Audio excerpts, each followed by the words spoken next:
Seluruh tenaga kesehatan yang terlibat dalam penanganan COVID-19 di Oku belum menerima insentif. Terakhir kali tenaga kesehatan menerima insentif pada pertengahan tahun 2020 lalu. Kabid Pengembangan Sumber Daya Manusia Kesehatan Dinas Kesehatan Oku mengatakan, saat ini untuk insentif nakes masih dalam rencana regulasi pencairan. Dalam proses pencairan ini, pihaknya perlu berhati-hati karena ditakutkan ada dokumen yang tidak lengkap sehingga berpotensi memunculkan masalah baru. Jika memang dokumen pencairan memang sudah lengkap, Dinkes Oku segera melakukan pencairan dari Kementerian Kesehatan. Insentif penanganan COVID sampai sekarang itu masih dalam rencana regulasi pencairan, tapi kita perlu kehati-hatian dalam hal pencairan ini.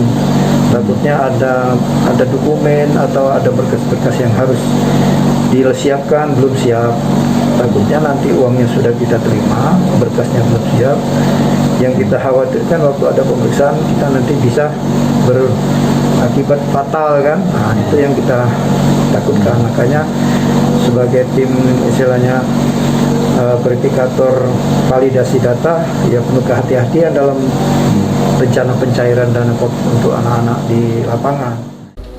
Lukman berharap para tenaga kesehatan yang terlibat dalam penanganan COVID-19 untuk bersabar menunggu pencairan insentif mereka.